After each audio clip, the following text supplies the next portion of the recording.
The envelope arrived on a Tuesday morning, thick and cream-colored, with her parents' return address embossed in gold lettering that made Natalie Turner's stomach drop before she even opened it.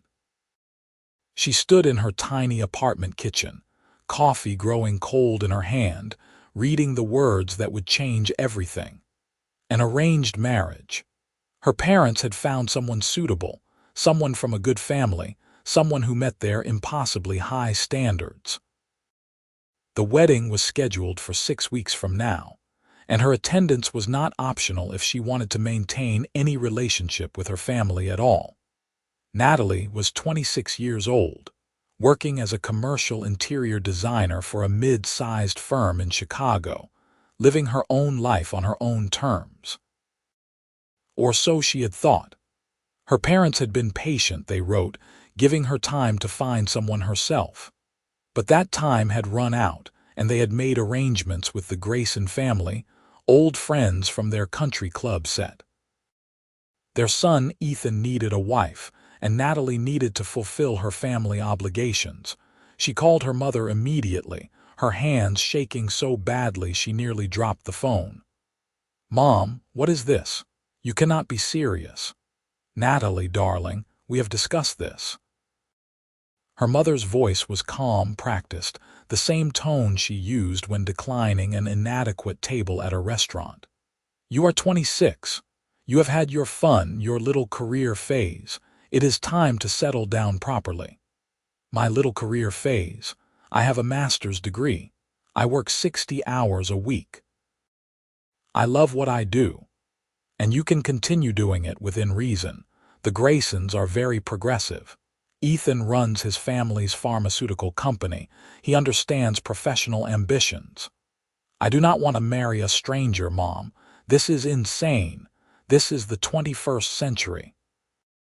Her mother's sigh carried through the phone line like a cold wind. "Your father and I had an arranged marriage. We have been perfectly happy for 32 years. Love is a luxury, Natalie. Compatibility, respect, and shared values matter far more. The Graysons are an excellent family. Ethan is intelligent, successful, and from everything we hear, quite handsome. You will meet him next week for dinner. And if I refuse," the pause stretched long enough that Natalie already knew the answer. "Then you make your choice, darling, but you know what that means." It meant losing her family. It meant her parents cutting her off completely, not just financially but emotionally. It meant her younger sister Lily would be forbidden from seeing her. It meant becoming a ghost in the only family she had ever known. Natalie hung up and cried into her cold coffee, hating herself for crying, hating her parents for their ultimatum, hating whoever this Ethan Grayson was for agreeing to this antiquated arrangement. The restaurant her parents chose for the first meeting was exactly the kind of place Natalie despised. All white tablecloths and hushed voices, where the prices were not listed on the menu, and the waiters moved like shadows. She arrived 10 minutes late on purpose, wearing her most conservative dress because she could not give her mother any additional ammunition. Her parents were already seated, along with an older couple who had to be the Graysons. And next to them sat a man who made Natalie momentarily forget her anger. Ethan Grayson was tall, easily over 6 feet, with dark hair and sharp features that belonged on a movie screen rather than in real life. He wore a perfectly tailored navy suit that probably cost more than her monthly rent, and when he stood to greet her, his movements carried an easy confidence that came from never having to question his place in the world. He was also watching her with the same trapped expression she suspected was on her own face. "Miss Turner." His handshake was firm, professional, and he did not smile. "Pleasure to meet you." "Is it?" The words slipped out before she could stop them. His eyes flickered with something that might have been amusement. "Perhaps pleasure is premature. Let us say interesting." "Natalie." Her mother's voice carried a warning. They sat. Someone ordered wine. The parents dominated the conversation. discussing wedding venues and guest lists and honeymoon destinations as if Natalie and Ethan were not even present. Natalie watched her parents perform, watched the Graysons match them note for note in this bizarre theater of arranged matrimony. "What do you think?" Ethan's voice was low, meant only for her. She turned to find him leaning slightly toward her, his expression carefully neutral. Up close, she could see his eyes were green, the deep green of moss in shadow. "I think this is insane," she whispered back. "Agreed." He took a sip of wine. "Unfortunately, I do not see a way out that does not destroy both our lives. You could just say no. You are the CEO of a pharmaceutical company. What can they actually do to you?" His jaw tightened. "My grandfather built Grayson Pharmaceuticals from nothing. My father expanded it. I have spent my entire life preparing to lead it. But the board is old-fashioned, and my father still controls 40% of the shares. He has made it clear that if I do not settle down, get married, present the appropriate image, he will back a vote of no confidence and install my cousin Derek as CEO instead. That is ridiculous. That is family business." He met her eyes directly. "What about you? What leverage do they have?" Natalie looked at her parents, laughing at something Mr. Grayson had said, playing their parts perfectly. "My sister. She is 18, starting college in the fall. If I refuse this, they will cut me off completely. Lily and I are close. I cannot lose her. So we are both trapped." Apparently. They sat in silence for a moment while their parents planned their lives around them. "I have a proposal," Ethan said finally. "We go through with the wedding. We present the united front our families want, but we maintain separate lives. Separate bedrooms, separate social circles when possible. A marriage on paper only. We each get what we need from our families and we stay out of each other's way." It was a logical solution, a practical solution. Everything about Ethan Grayson seemed logical and practical, from his perfectly knotted tie to the way he had clearly calculated every angle of this situation. "Fine," Natalie said, "but I am not quitting my job. And I am not becoming some trophy wife who plans charity galas and plays tennis at the country club. I would not expect you to." For the first time, something almost like a real smile crossed his face. "I have seen your portfolio. Your firm designed the Riverside Medical Center lobby." It was impressive work. She stared at him. "You researched me." "Of course I did. I research everything." The almost smile faded. "For what it is worth, I am sorry it has to be this way. You deserve better than a business arrangement." "So do you," she said quietly. His eyes met hers, and for just a moment, she saw past the controlled exterior to something raw and lonely underneath. Then he blinked, and the wall came back up. "To a mutually beneficial partnership, then," he said, raising his wine glass. Natalie clinked her glass against his, sealing their fate with a sound like a small bell tolling. The 6 weeks before the wedding passed in a blur of dress fittings and vendor meetings, and increasingly detailed discussions about floral arrangements that Natalie could not bring herself to care about. She saw Ethan 3 more times, always with their families present, always playing their roles as the happy couple. He was unfailingly polite. He remembered details about her work, asked intelligent questions, held doors and pulled out chairs with the automatic courtesy of someone raised in formal elegance. He was exactly what he appeared to be, a perfect gentleman going through the motions of a marriage neither of them wanted. Her coworker Maya was the only person Natalie told the truth. An arranged marriage. "Nat, this is crazy, just say no." "I cannot, not without losing Lily."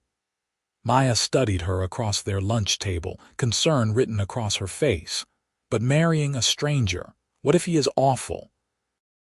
What if he is controlling or cruel or worse?" "He is not." Natalie pushed her salad around her plate. He is actually quite decent about the whole thing. We have an agreement, paper marriage only. Those never work. You know that, right? You cannot live with someone and maintain complete emotional distance. That is not how humans work. It will be fine.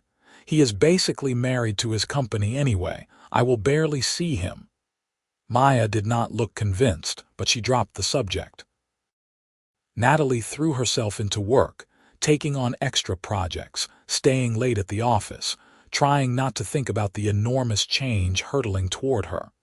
She was redesigning a boutique hotel in River North when her phone rang with an unknown number. "Miss Turner, this is Ethan." His voice sounded different over the phone, less formal somehow. "Hi, is something wrong?" "No, I just realized we have not discussed living arrangements. I own a house in Lincoln Park. 4 bedrooms, full basement, decent backyard. There would be plenty of space for you to have your own area. Or if you prefer, we could find somewhere neutral, somewhere neither of us has history." The thoughtfulness of the offer surprised her. "Your house is fine. I have been renting anyway." "All right, I will have a key made for you, and Natalie, I mean it about the space. I work long hours. I travel frequently. This will be your home too. I want you to be comfortable." "Thank you," she said, and meant it. "One more thing. The wedding night. Obviously, given our arrangement, I will take the guest room. I just wanted you to know that in advance so there is no awkwardness." Heat flooded her cheeks even though no one could see her. "Right, yes, thank you for clarifying."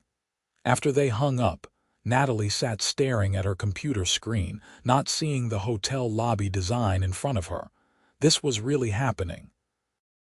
In 4 weeks, she would be married to Ethan Grayson, living in his house, legally bound to a man she had spent perhaps 6 hours with in total. Maya was right. This was insane. The wedding was everything Natalie's mother had ever dreamed of, and nothing Natalie would have chosen for herself. 300 guests at an ornate ballroom, with roses and orchids everywhere. A string quartet. A 7-tier cake that was more architecture than dessert. Natalie moved through it all in a daze, wearing a dress that cost more than her car, smiling until her face hurt.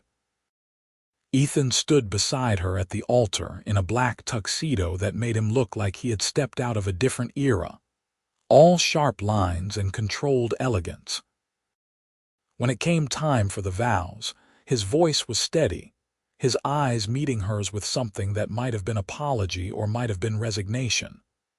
"I, Ethan James Grayson, take you, Natalie Rose Turner, to be my lawfully wedded wife." The words felt surreal, a script they were both reading from without understanding the plot. When the officiant pronounced them husband and wife, Ethan leaned in for the obligatory kiss. It was brief, chaste, his lips barely brushing hers. But even that small contact sent an unexpected jolt through her, and from the way his eyes widened slightly, he felt it too. Then they were walking back down the aisle together, his hand warm around hers, while 300 people applauded their beautiful lie. The reception was endless. Dancing with Ethan while photographers circled like sharks, his hand on her waist, maintaining exactly the appropriate distance. Cutting the cake and feeding each other small bites while cameras flashed. Toasts from friends and family who had no idea this was all performance. "You are doing great," Ethan murmured during one of the rare moments they were alone at their table. "Another hour and we can escape. Is your face tired from smiling too, exhausted?" He flexed his jaw demonstratively, and she laughed despite herself. "Did you actually just make a joke?" "I occasionally have a sense of humor. I keep it locked up for special occasions." His eyes crinkled at the corners. Seemed like a wedding might qualify. It was such a small thing, that hint of levity, but it made something ease in Natalie's chest. Maybe this would not be completely unbearable. Maybe they could at least be friends eventually. They left the reception in a shower of rose petals, climbed into the back of a town car, and maintained polite silence during the ride to Ethan's house. Their house, she supposed now. It was beautiful, she had to admit. A restored Victorian with original woodwork and modern updates that managed to honor the home's history while making it livable. Ethan gave her a brief tour, showing her the master bedroom he had already moved his things out of, the guest room down the hall where he would be sleeping, the home office she could use whenever she wanted. "I will let you settle in," he said, standing awkwardly in the hallway in his tuxedo, no longer the confident CEO but just a tired man at the end of a very long day. "If you need anything, just knock." "Ethan," he turned back, "thank you for being decent about all this. It could be so much worse." Something shifted in his expression, something almost sad. "You are welcome, Natalie. Good night." She closed herself into the master bedroom, sat on the edge of the enormous bed in her wedding dress, and tried to figure out how she had ended up here, married to a stranger, living in a house that smelled like expensive cologne and old books, legally bound to a man who was currently sleeping down the hall, both of them pretending this was normal. But when she finally changed out of her dress and climbed into bed, exhausted beyond measure, she found a note on the nightstand in strong, angular handwriting. "I know this is not the wedding night you imagined. But for what it is worth, I am glad it is you and not some other stranger my parents picked. At least you seem sane. That is a low bar, but given the circumstances, I will take it. Sleep well. E." Despite everything, Natalie smiled. Maybe Maya was wrong. Maybe they really could maintain distance, stay cordial but separate, get through this arrangement without complications. She fell asleep still believing that was possible. The first month of marriage was an exercise in polite cohabitation. They moved around each other like dancers who had practiced their steps, careful never to collide. Ethan left for work before 7 each morning and rarely returned before 8 in the evening. Natalie kept her same hours at the design firm, throwing herself into projects with even more intensity than before. They ate dinner together twice a week, stilted affairs where they discussed safe topics like work and current events, never straying into anything personal. Ethan was intelligent and well-read, and Natalie found herself enjoying their conversations more than she expected. He had strong opinions about architecture and urban planning, asked insightful questions about her designs, and made dry observations that bordered on actually funny. But he maintained his walls. Every conversation had boundaries, invisible lines he would not cross. He never asked about her family beyond superficial pleasantries. He never mentioned friends or hobbies or anything that revealed who he was beyond the CEO persona. "Your husband is hot," Maya said one afternoon when she stopped by the house to drop off some fabric samples. "Like, stupidly hot. Please tell me the paper marriage thing is not working out." "It is working out fine." Natalie spread the samples across the dining room table. "We barely see each other." "That is not fine, Nat. That is sad." Maya picked up a photo from the side table, one from the wedding that Ethan's mother had insisted on framing. "You look miserable in this." "I was miserable, I still am, but it is manageable." Manageable is a terrible goal for a marriage. It is not a real marriage, remember. Maya set the photo down with more force than necessary. "Then what is the point? You gave up your freedom for this. You should at least get a companion out of it, someone who actually knows you." After Maya left, Natalie stood in the beautiful house that did not feel like home, looking at the wedding photo. Maya was right. She did look miserable, but Ethan looked worse, his expression locked down so tightly he might as well have been made of stone. That night, she made dinner. Actually cooked. Something she had not done since moving in because it felt too domestic, too much like playing house. But she was tired of takeout and tired of eating alone and tired of this careful distance. Ethan came home at 8:30 to find her setting the table. "You cooked?" He sounded genuinely surprised. "Is that against the rules?" "We do not have rules. I am just surprised."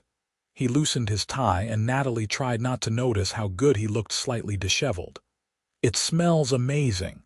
"What is it?" "Chicken marsala. Nothing fancy." They sat down together, and for a few minutes the only sound was silverware against plates, but the silence felt different somehow, less careful. "This is incredible," Ethan said finally. "Where did you learn to cook like this?" "My grandmother. She was Italian from a tiny village in Tuscany. She believed food was love, family, everything important in life. I spent every summer with her until she died when I was 16. You must miss her."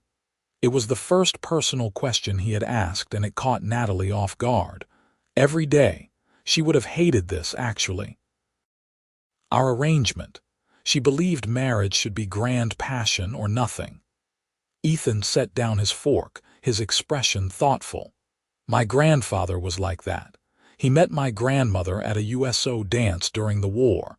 He said he knew within 5 minutes that he would marry her. They were together 58 years. That is beautiful. It is also a lot of pressure. How do you live up to that kind of love story?" He picked up his wine glass, staring into it like it might have answers. "My parents do not have it.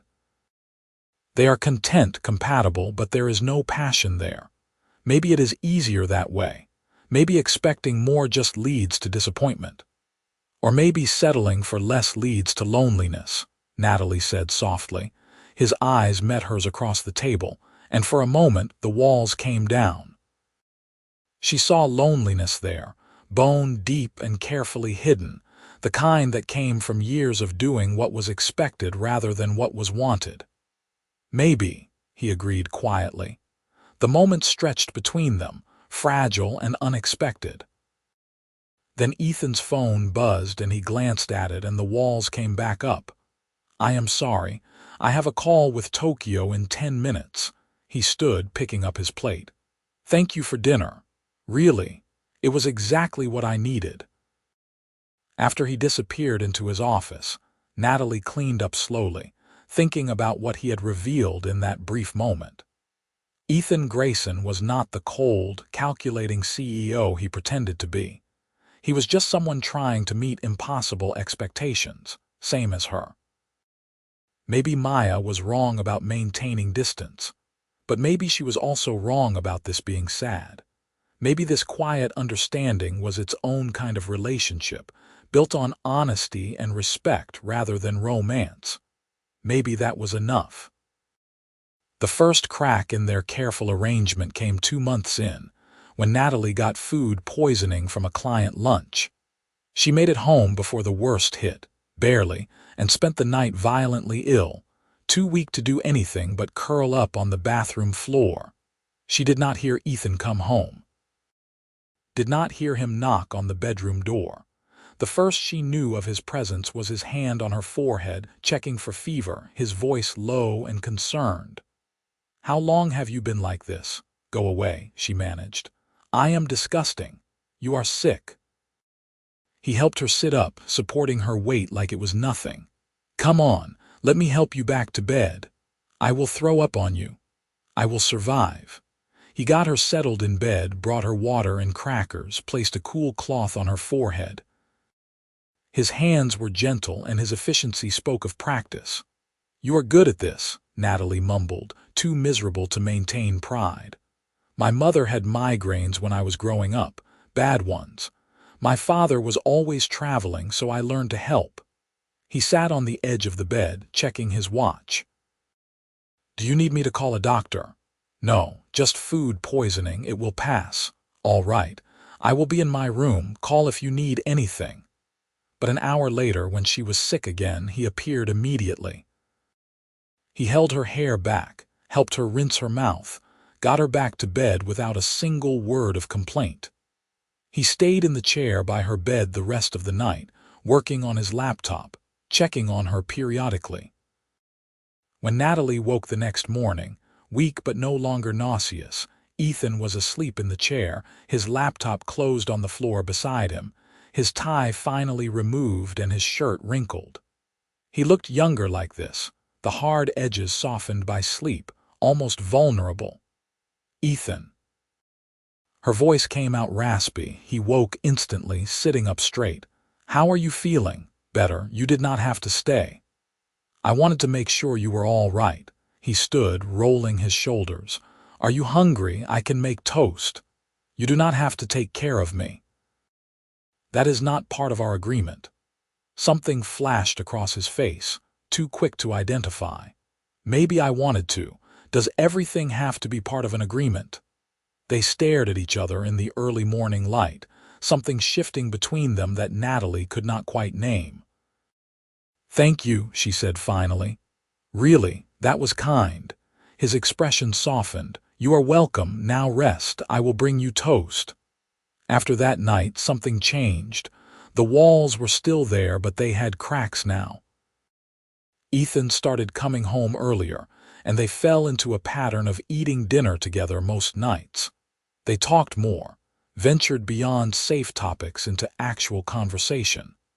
Natalie learned that he played piano but had not touched one in years, that he loved hiking but never had time, that he secretly reads science fiction novels and had opinions about which Star Trek series was superior.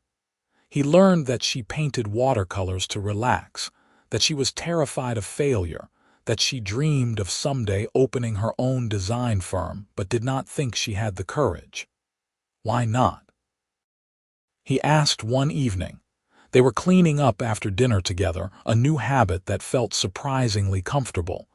"Because starting a business is risky. Because I would have to convince clients to trust me. Because what if I fail? What if you succeed?" "That is very optimistic coming from you." He handed her a plate to dry. "I am not as pessimistic as you think. I just had optimism trained out of me early. But watching you talk about your work, seeing the way you light up when you discuss a project, I think you could do anything you set your mind to." The compliment caught her completely off guard. "Thank you. That means a lot." "I mean it, Natalie. You are talented. Do not let fear hold you back." Their hands brushed as she took another plate, and neither of them pulled away immediately. It was such a small touch, barely anything, but it sent warmth spiraling through her chest. This was dangerous, she realized. This slow slide into actual friendship, maybe more. This was exactly what they had agreed not to do, but she did not pull away.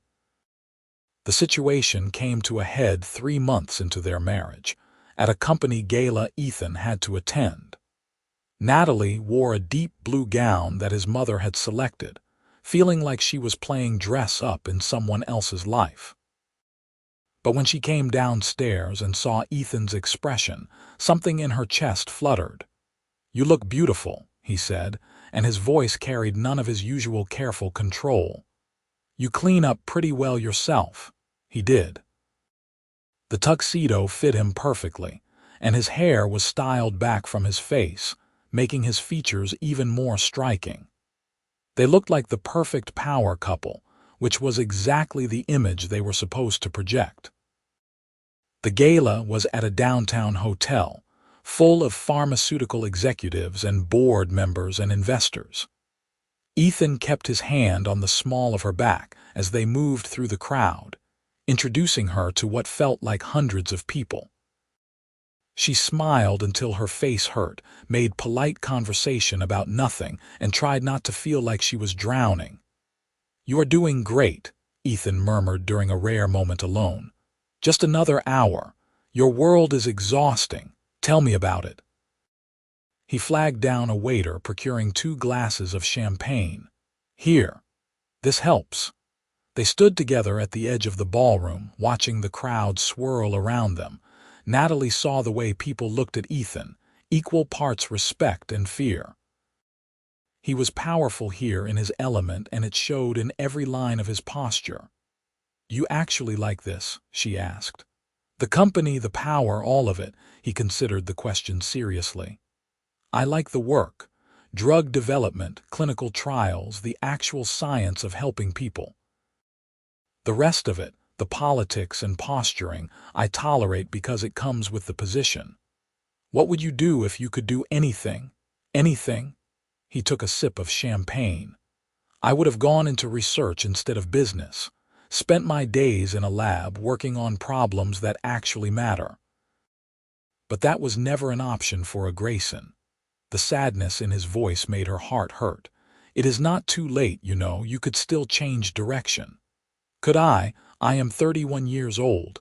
I have a company to run, a family legacy to uphold, and now a wife to consider. He met her eyes. Not that I am blaming you. I just mean responsibilities accumulate. At some point the door to other possibilities closes. That is bleak. That is reality. Before Natalie could respond, a woman in a red dress approached, her smile sharp and predatory. Ethan, darling, it has been too long. Something in Ethan's expression shuddered completely. Vanessa, I did not realize you would be here. Daddy is on the board now, remember, which means I am at all these tedious events. Vanessa's eyes swept over Natalie with barely concealed disdain. And you must be the new wife, how quaint. Natalie, this is Vanessa Hartley. Her father sits on our board. Vanessa, my wife, Natalie Grayson. The name still sounded foreign to Natalie's ears, but she extended her hand politely. Vanessa's handshake was limp and dismissive. I was so surprised to hear about your marriage, Ethan. Such a sudden thing. Vanessa moved closer to him, invading his space in a way that made Natalie's hackles rise. We all thought you would stay single forever, married to your company, but I suppose family pressure finally won out. It was not pressure, Ethan said, his voice carefully neutral. I met Natalie and knew she was what I wanted. The lie was smooth, practiced, but Vanessa laughed like she saw right through it. How romantic. Well, I hope you will be very happy together. She trailed her fingers down Ethan's arm, and Natalie felt something hot and ugly surge in her chest. Save me a dance later, won't you? For old time's sake. She glided away, and Ethan let out a long breath. Old girlfriend? Natalie asked, trying to keep her voice light. She would like to think so. We dated briefly 3 years ago. She wanted something serious. I did not. She took it badly. He looked down at Natalie, and something in his expression was almost apologetic. She is harmless, just likes to make scenes. She wants you back. She wants the position and the money. Trust me, there was nothing real there. Natalie wanted to ask if there had ever been anything real for him, but a board member interrupted, and the moment passed. They danced later because they had to, because everyone was watching. Ethan's hand settled at her waist, her hand on his shoulder, and they moved together to a slow waltz. He was a good dancer, leading with easy confidence, and Natalie found herself relaxing into the rhythm. You never told me you could dance, she said. Boarding school, cotillion was mandatory. He spun her gently. You are good at this too, same. My mother insisted on dance lessons from age 5. I hated every second. And yet here we are, using those skills to maintain appearances at a corporate gala. Our younger selves would be so disappointed. Natalie laughed, and his arms tightened fractionally around her. They were closer now than was strictly appropriate, her body almost flush against his, and she could feel his heartbeat through the layers of formal wear. Ethan, her voice came out breathless. Yes, this is not maintaining distance. His eyes darkened, his gaze dropping to her lips for just a second before returning to her eyes. No, it is not. They kept dancing, kept moving together like they were the only 2 people in the room, and Natalie felt the last of her careful walls crumbling. This was not part of the agreement. This was not staying separate and cordial and safe. This was dangerous. When the song ended, they stood there for a moment too long, still holding each other, neither wanting to be the first to let go. Then someone called Ethan's name, and the spell broke. They made it through the rest of the gala, but something had fundamentally shifted. The car ride home was thick with tension, neither of them speaking, both of them acutely aware of every breath, every movement. When they got home, Ethan walked Natalie to the master bedroom door and they stood in the hallway like awkward teenagers. "Good night," he said, but he did not move away. "Good night," she echoed. He reached out, tucking a strand of hair behind her ear, and the gentle touch sent electricity through her entire body. His hand lingered on her cheek, and Natalie leaned into it without thinking. "We should not do this," he said quietly. "Do what? Complicate things. We had an agreement." "I know." But neither of them moved. They stood there in the soft hallway light, balanced on the edge of something that could ruin everything or make it make sense, and Natalie could not breathe. Then Ethan's phone rang, shattering the moment. He stepped back, answering it with obvious frustration. "What? No, I told you to handle that. Fine, I will be there in 20 minutes. He hung up, running his hand through his hair. "I am sorry, crisis at the plant, I have to go. Now it is almost midnight. Welcome to my life." He was already moving toward the stairs. "Do not wait up." He left, and Natalie stood alone in the hallway, her heart pounding, trying to figure out what had just almost happened. She did not see Ethan for the next 2 days. He left before she woke up and came home after she was asleep, and Natalie suspected he was avoiding her on purpose. The problem at the plant could not possibly require that many late nights. On the 3rd day, she cornered him in the kitchen before he could disappear again. "We need to talk." He looked exhausted, his tie already loosened, shadows under his eyes. "Natalie, I really do not have time right now." "Make time. You have been avoiding me since the gala." "I have been dealing with a major quality control issue that could cost the company millions. And you have been using it as an excuse not to be here." He set down his coffee cup with more force than necessary. "Fine, you are right. I have been avoiding you because what almost happened the other night cannot happen." "Why not?" "Because we had an agreement." "Because complicating this arrangement with feelings is a terrible idea." "Because I am not good at relationships, Natalie. I fail at them.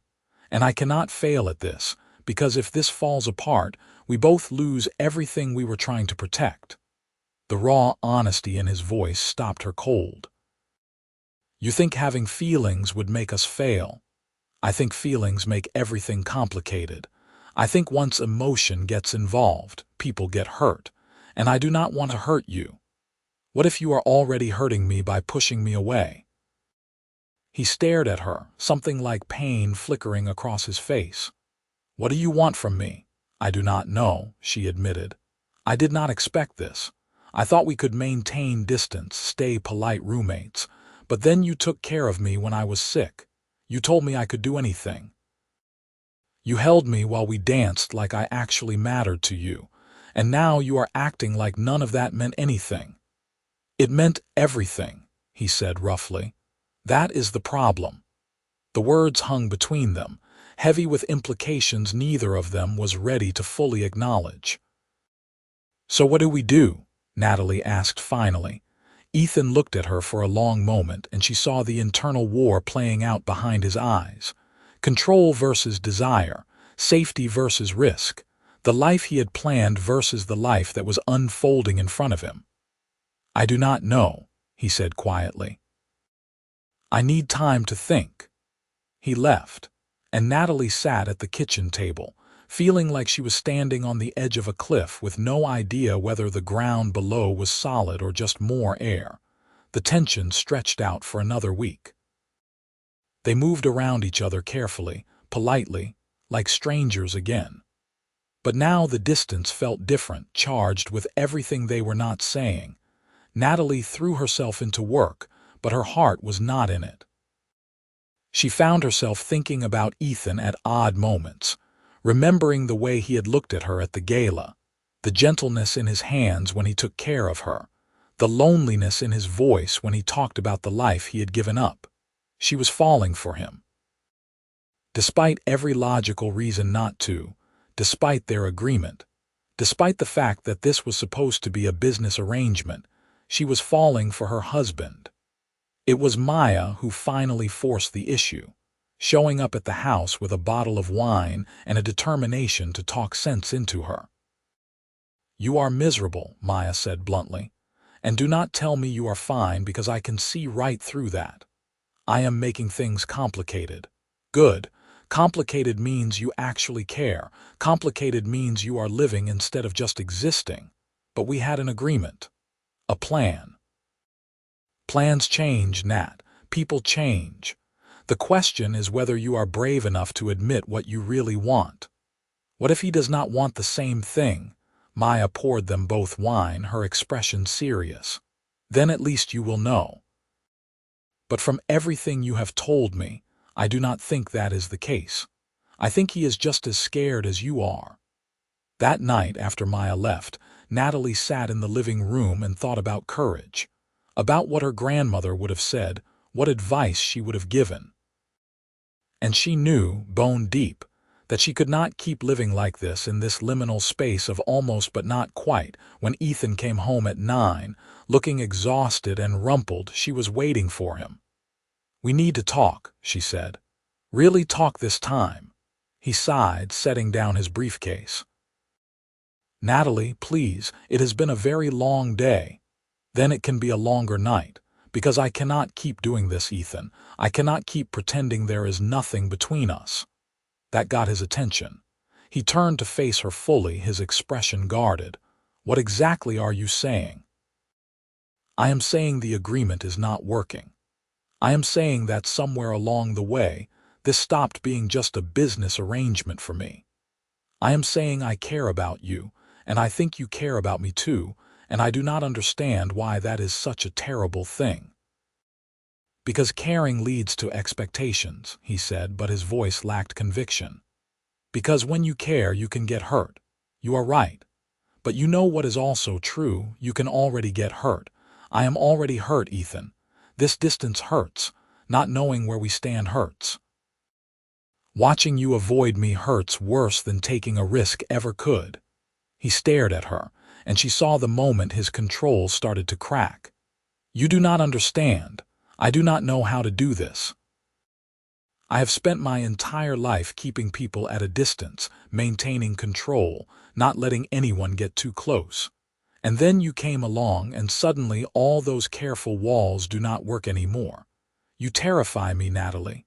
I terrify you. Yes. Because when I am with you, I want things I gave up on wanting years ago. I want real conversation and shared meals and someone who actually sees me instead of just the CEO. I want to come home to you and tell you about my day and hear about yours. I want to make you laugh and take care of you when you are sick and dance with you like the rest of the world does not exist. And that is terrifying, because I have no idea how to be that person." Natalie's heart was pounding so hard she could barely breathe. "You are already that person, Ethan. You have been, this whole time. You just would not let yourself see it." He crossed the room in 3 long strides, and suddenly he was right in front of her, close enough that she could see the green flecks in his eyes, the tension in his jaw, the way his hands were clenched at his sides like he was physically restraining himself. "If we do this," he said, his voice rough, "if we turn this into something real, there is no going back. We cannot just retreat into our separate corners again if it gets hard. I know. And I am going to fail. I am going to work too much and close myself off and forget to communicate. I am going to be terrible at this." "Probably," she agreed. "And I am going to be stubborn and need too much reassurance and push you to be more open than you are comfortable with. We are both going to fail sometimes, but maybe we can fail together." Something in his expression finally broke. His hand came up to cup her face, his thumb brushing her cheekbone with infinite gentleness. "I am falling in love with you," he said quietly. I think I have been for weeks, and it scares me to death. I am falling in love with you too, she whispered, and I am terrified. But I am also tired of being scared. He kissed her then, and it was nothing like the brief, perfunctory kiss at their wedding. This was real and deep and full of all the emotion they had been holding back. His arms wrapped around her, pulling her close, and Natalie melted into him, into the kiss, into the terrifying, beautiful certainty that this was real. When they finally broke apart, both breathing hard, Ethan rested his forehead against hers. "No more separate bedrooms," he said. "No more careful distance. If we are doing this, we are really doing this." "Agreed. And you have to promise to tell me when I am being an idiot, because I will be." "Frequently," she laughed, the sound breaking through the tension. "I can definitely do that." He kissed her again, softer this time, and Natalie felt something settle in her chest. This was not how she had imagined falling in love. But standing in Ethan's arms, feeling his heart beat against hers, she could not imagine it any other way. They did not sleep separately that night. They lay in bed together, fully clothed at first, just talking. Ethan told her about his childhood, about the pressure of being a Grayson, about the loneliness of always having to be perfect. Natalie told him about her grandmother, about her fears of never being good enough, about the suffocation of her parents' expectations. They talked until 3 in the morning, and then they kissed again, and clothes came off in slow increments, every touch a revelation. When they finally came together, it was tender and intense, and nothing like Natalie had expected. Ethan was attentive and passionate, and when he whispered her name like a prayer, she felt something click into place deep in her soul. Afterward, he held her close, his fingers tracing patterns on her bare shoulder. "I do not want to mess this up," he said quietly. "You will not. We will not." She tilted her head to look at him. "We just have to be honest with each other about everything. I can try." He pressed a kiss to her forehead. "Fair warning, I am about to say something embarrassing. Go ahead. I am really glad my parents picked you. Out of all the possible terrible outcomes of an arranged marriage, getting you was the best thing that ever happened to me." Natalie felt tears prick her eyes. "That is actually really sweet. Told you it was embarrassing." She laughed and kissed him, and they fell asleep tangled together. No more walls, no more distance, just two people who had accidentally found exactly what they needed. The next few months were a revelation. They learned each other's rhythms, their quirks and habits and preferences. Natalie discovered that Ethan was an early riser who liked to read the news while drinking his coffee, that he hummed unconsciously when he was concentrating, that he had surprisingly strong opinions about which type of pasta went with which sauce.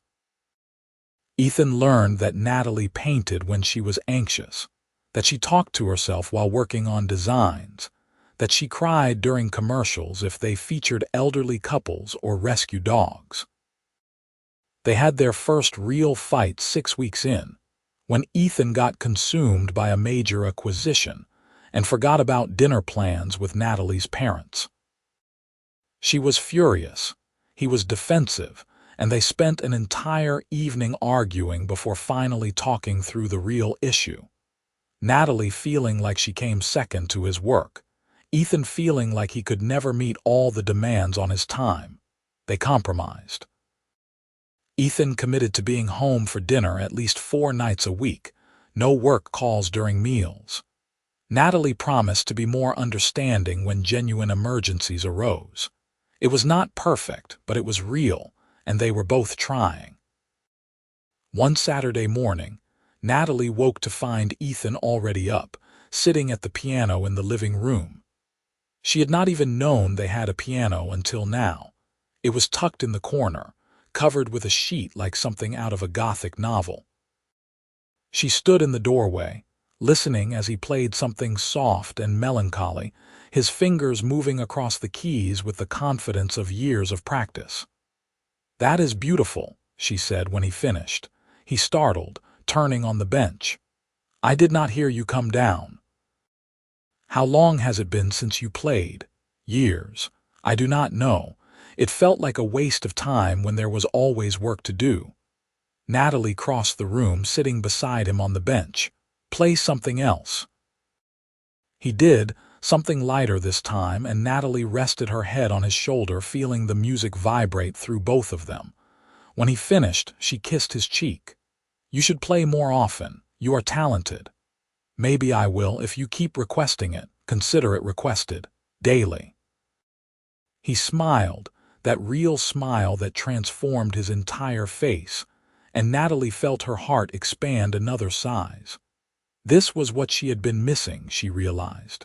Not just love, but partnership. Someone who saw all of her and stayed anyway. Someone she could be quiet with, be silly with, be completely herself with. That night over dinner, Ethan set down his fork and met her eyes. I have been thinking about what you said, about opening your own firm. Ethan, that was just a dream. It is not practical right now. Why not? You are talented, you have experience, you have connections from your current job. What is actually stopping you? Money. Startup costs. Fear of failure. He nodded slowly. What if I told you I wanted to invest, not as your husband, but as someone who recognizes a good business opportunity? Absolutely not. I am not taking your money. Why not? You would pay me back. Draw up a real contract, set repayment terms, treat it like any other business loan. I believe in you, Natalie. I want to help make this happen. She stared at him, overwhelmed by the offer. I do not know what to say. Say you will think about it. Really think about it, not just dismiss it out of fear. I will think about it, she said quietly. Good. He reached across the table, taking her hand. I know you think you are not brave enough, but you are the bravest person I know. You married a stranger to protect your sister. You pushed through my walls even when I tried to shut you out. You chose love even when it was terrifying. Starting a business is nothing compared to that. Tears spilled down her cheeks. How are you so perfect? I am not even close to perfect. But I am trying to be worthy of you. You already are, she whispered. 2 weeks later, Natalie gave notice at her firm.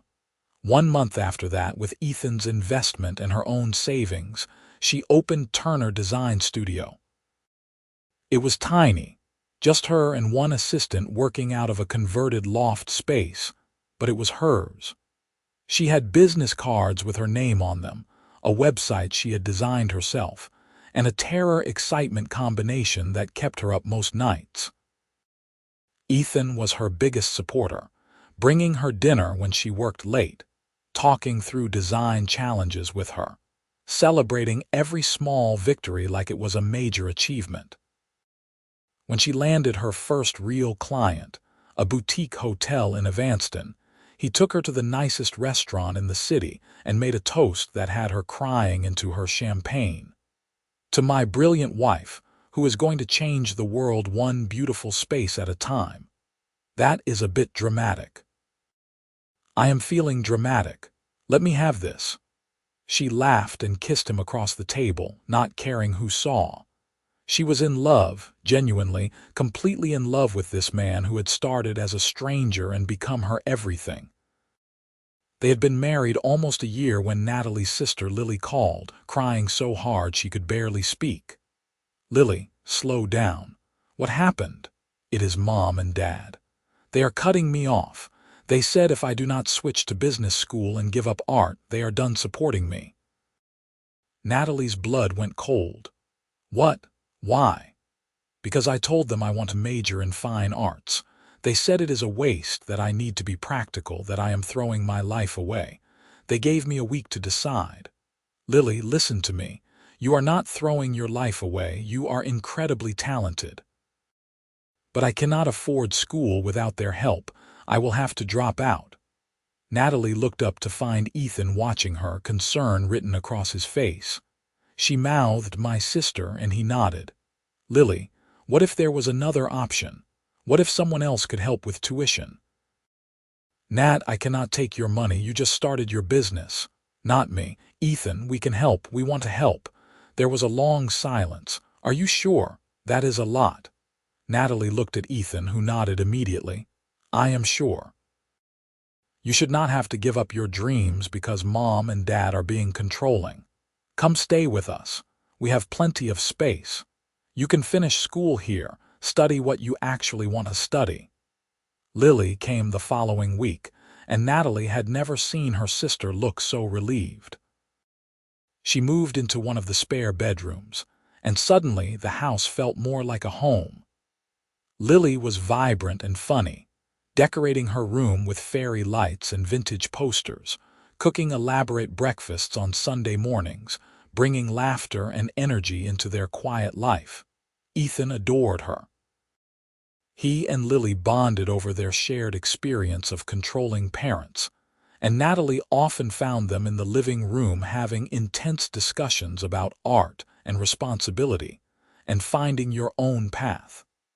Watching them together made her heart ache in the best way.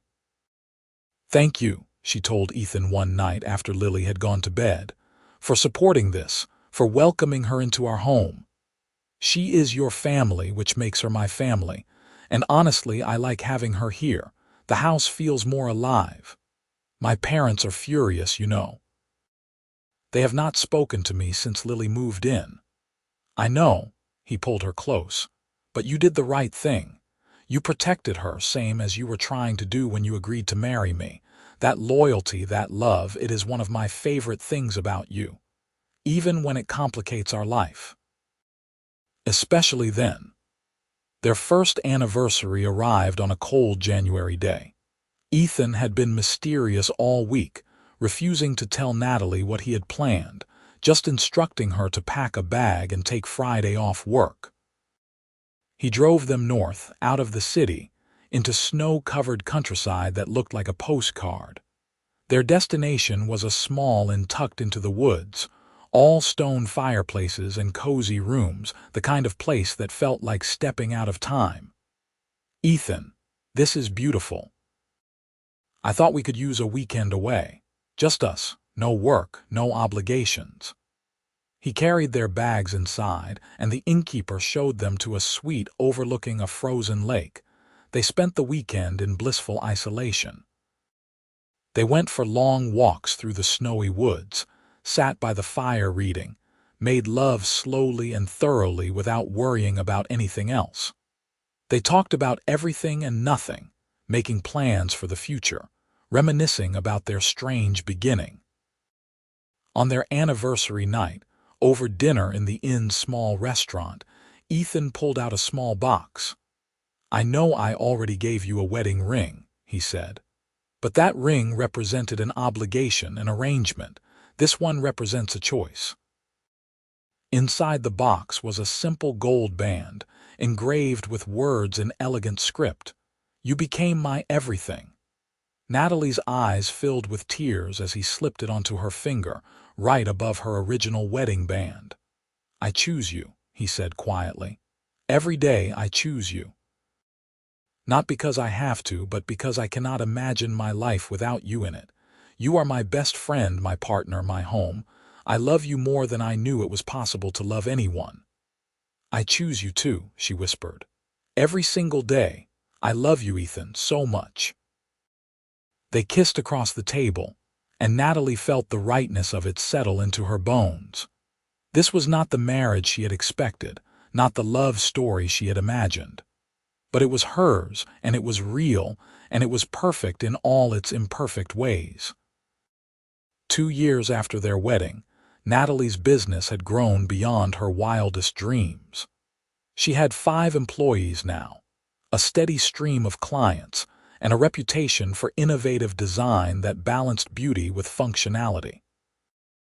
Ethan had finally hired a COO for Grayson Pharmaceuticals, delegating some of the day-to-day operations so he could focus on the research side he actually loved.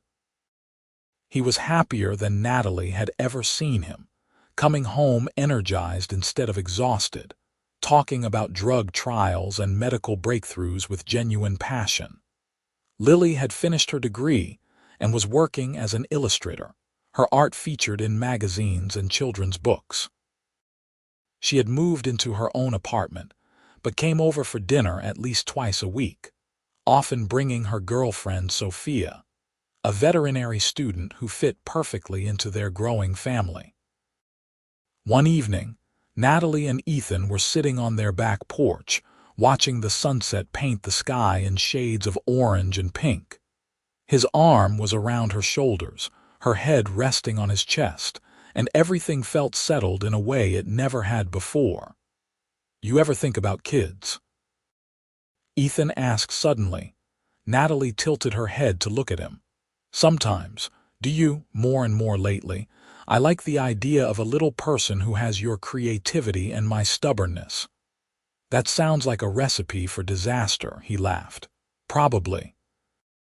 But it also sounds like the best kind of chaos." Natalie thought about it, imagining a child with Ethan's green eyes and her dark hair running through this house that had finally become a home. The image made something warm bloom in her chest. "I think I would like that," she said softly. "Not right now, but soon, when we are ready." "When we are ready," he agreed, pressing a kiss to her temple. 6 months later, Natalie took a pregnancy test and watched 2 pink lines appear. She stared at it for a long time, a cocktail of terror and joy swirling through her. She was pregnant. She was going to be a mother. She and Ethan were going to have a baby. She told him that night over dinner, sliding the test across the table without a word. He picked it up, stared at it, and then looked at her with wonder written all over his face. "Really? Really?" He was out of his chair in an instant, pulling her up into his arms, spinning her around despite her laughing protests. "We are having a baby. We are going to be parents. Are you happy?" Happy does not even begin to cover it. He set her down gently, his hands cradling her face. "I am terrified and ecstatic and overwhelmed and so happy. I love you so much." "I love you too," she said, and he kissed her like she was precious, like she was everything. The pregnancy was not easy. Natalie had terrible morning sickness for the first trimester, and Ethan became an expert at bringing her ginger tea and crackers, holding her hair back, reassuring her it would pass. He went to every doctor's appointment, asked hundreds of questions, and read parenting books like they were pharmaceutical journals. When they found out they were having a girl, Ethan cried. Actual tears streaming down his face as he stared at the ultrasound image. "A daughter," he said, his voice thick. "We are having a daughter. You are going to spoil her rotten." "Absolutely. She's going to have me wrapped around her tiny finger before she is even born." They turned the room next to their bedroom into a nursery, painting it soft yellow and filling it with books and stuffed animals.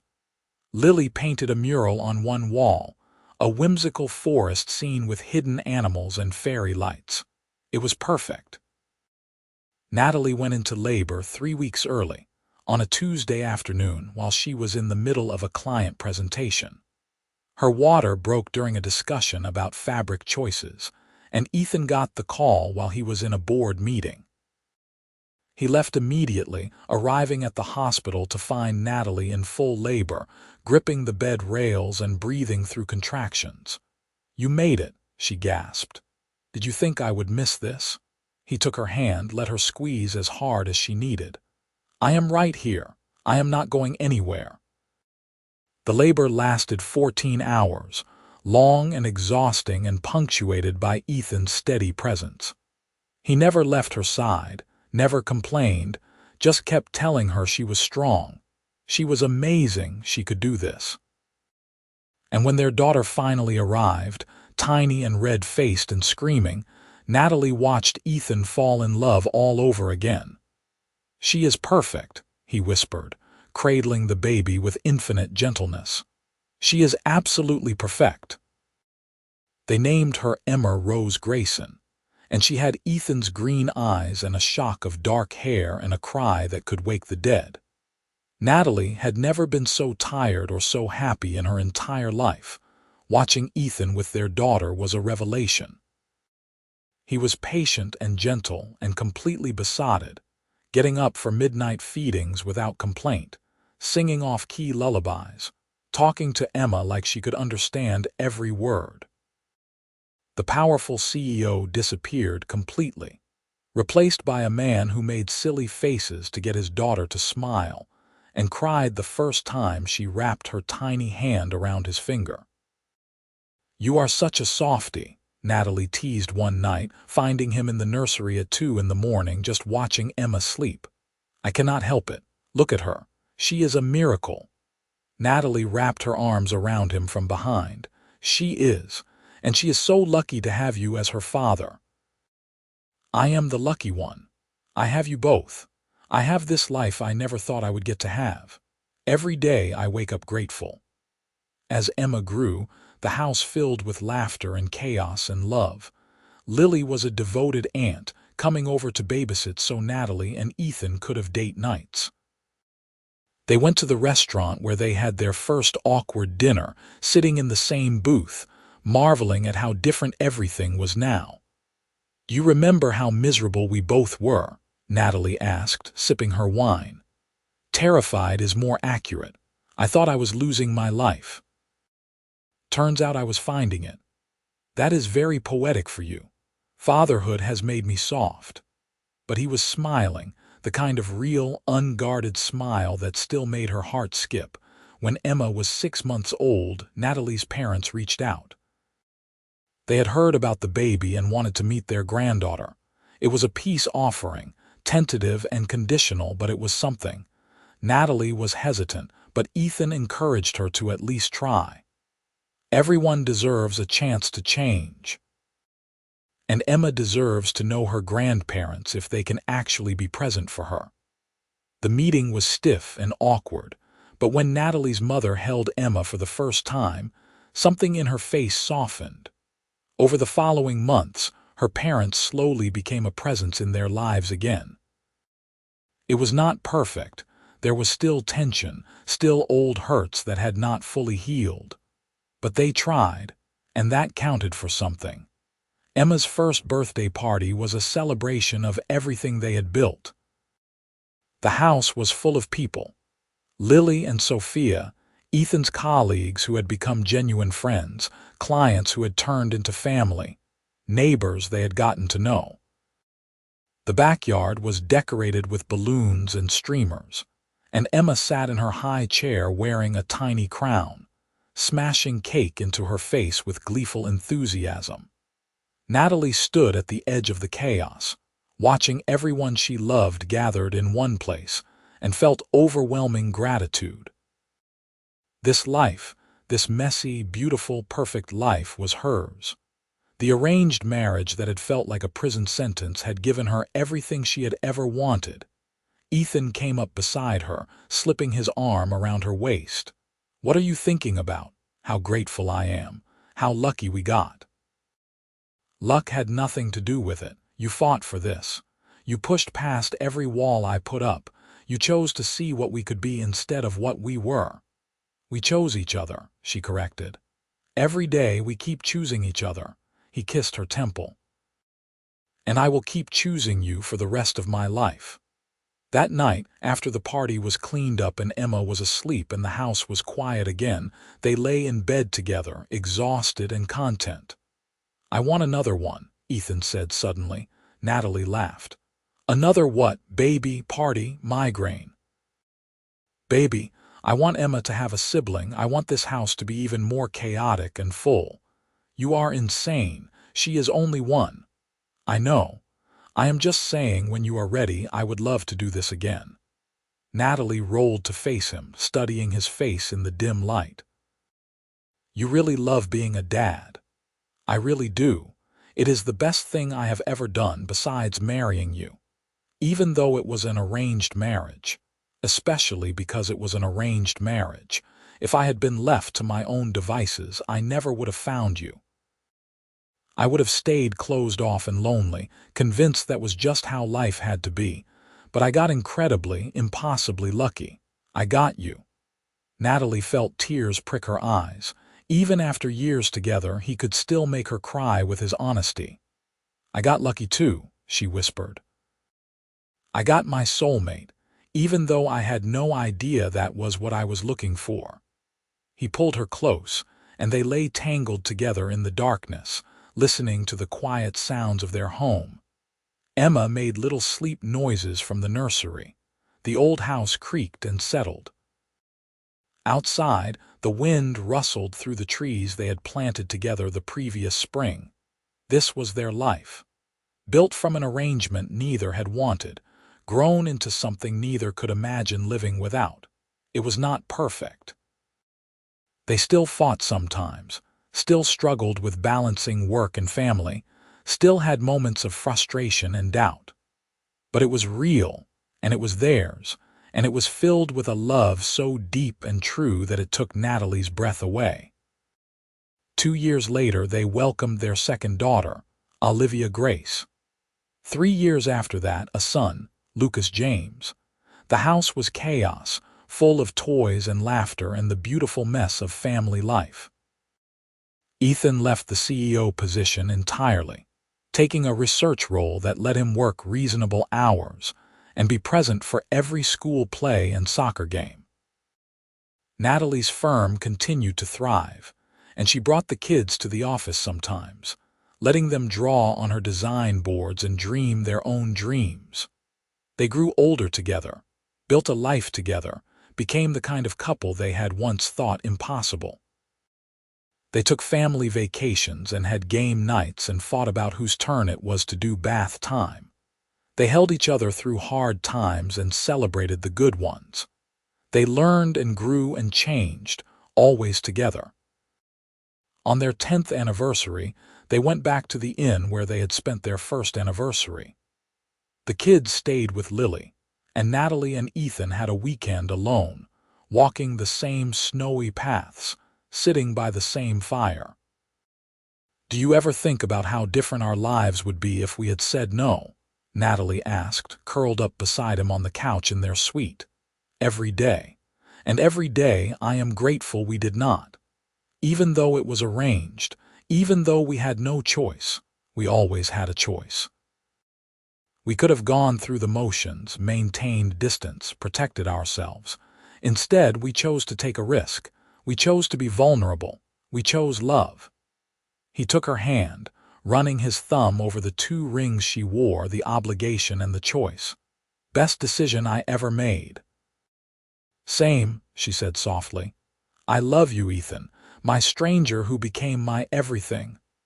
I love you too, my arranged wife who became my soulmate."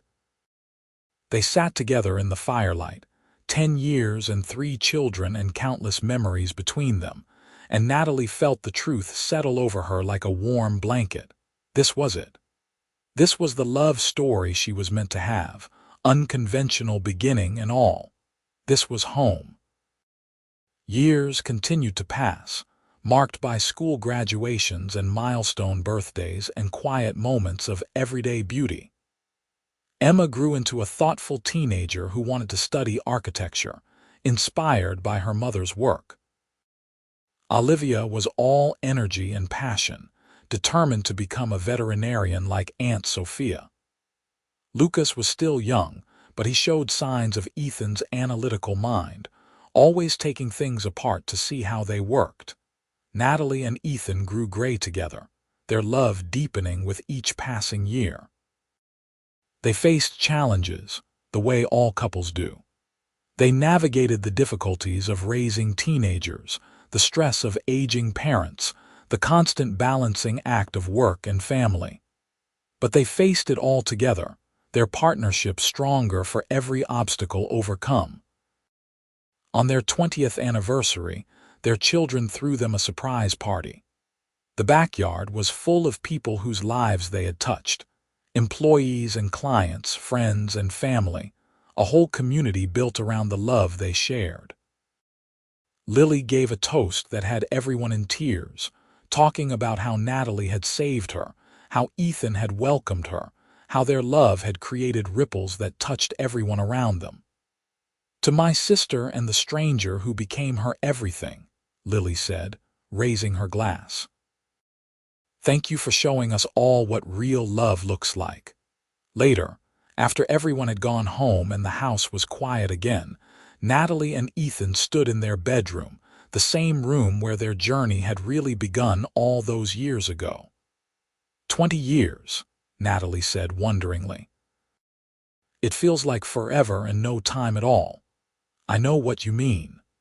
Ethan wrapped his arms around her from behind and they swayed slightly, dancing to music only they could hear. Thank you for fighting for us, even when I tried to push you away. Thank you for letting me in, even when it scared you. You know what the funny thing is? I spent so much time being angry about the arranged marriage, feeling like my choice was stolen. But if I had chosen for myself, I would have chosen wrong.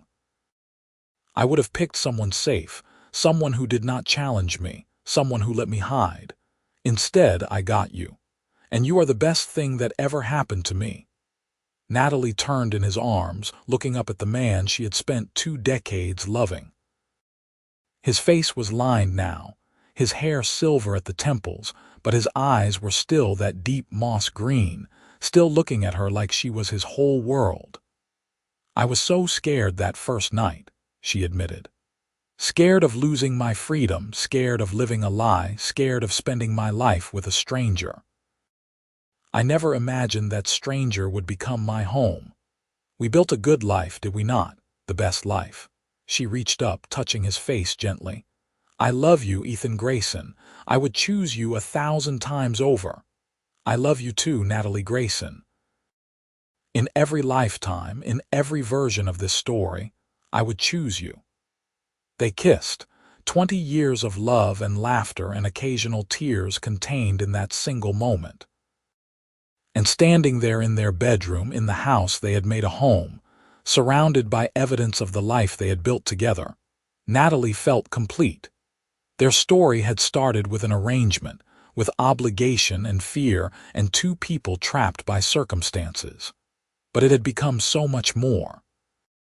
It had become a love story for the ages, a testament to choosing each other every single day, a reminder that sometimes the best things in life are the ones we never saw coming. The stranger had become her soulmate. The arrangement had become her greatest blessing. And every day for the rest of her life, Natalie would be grateful for the cream-colored envelope that changed everything, for the scared woman who said yes anyway, and for the guarded man who learned to open his heart. This was their story, and it was far from over.